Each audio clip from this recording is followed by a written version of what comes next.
Mademoiselle Attal, commandant Corbin, je souhaiterais discuter avec vous.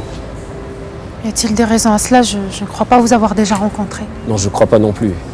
Je souhaiterais vous parler d'El Hachik. C'était bien un ami? C'était un être très cher. Est-ce qu'on peut en parler quelque part? Si vous voulez, on peut entrer dans le conservatoire. Ah oui, oui, très bien.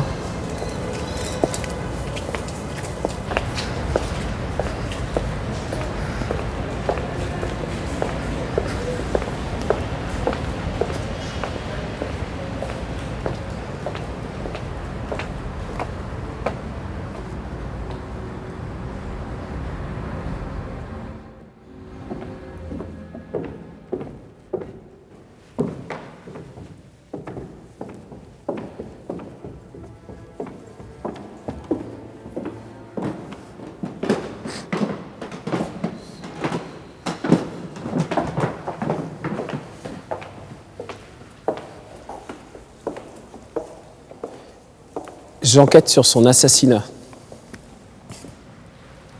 Officiellement, c'est le FLN alors. Quel est l'intérêt d'une enquête? Ce sont les ordres. Vous le connaissiez bien? Vous le savez déjà. Et si le sens de votre question est de savoir si notre amitié est allée jusqu'au lit, je vous arrête tout de suite. Ce qui nous liait, c'était la musique. Mais je pense pas que vous le compreniez.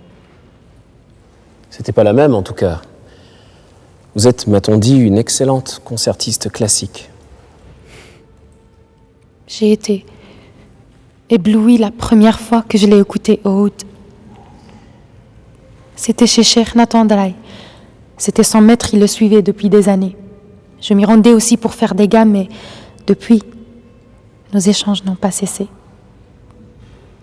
J'étais impressionnée par ses capacités techniques et vocales, par sa curiosité. Parfois même, il m'accompagnait sur des gammes très difficiles. Je comprends bien, hein. Mais vous parliez jamais politique? La guerre, tout ce qui se passe, la France, tout ça? Moi était algérien comme moi. Sauf que moi, j'ai les bons papiers. Ma famille est très riche et j'ai un protecteur très puissant. Mais ça, vous le savez déjà. Oui, effectivement. Vous avez jamais douté de son engagement envers la France? Visiblement, nous ne regardons pas le monde avec les mêmes yeux. Moi était un amoureux des mots et des musiques. Vous ne pourrez jamais le faire entrer dans vos cases mortelles.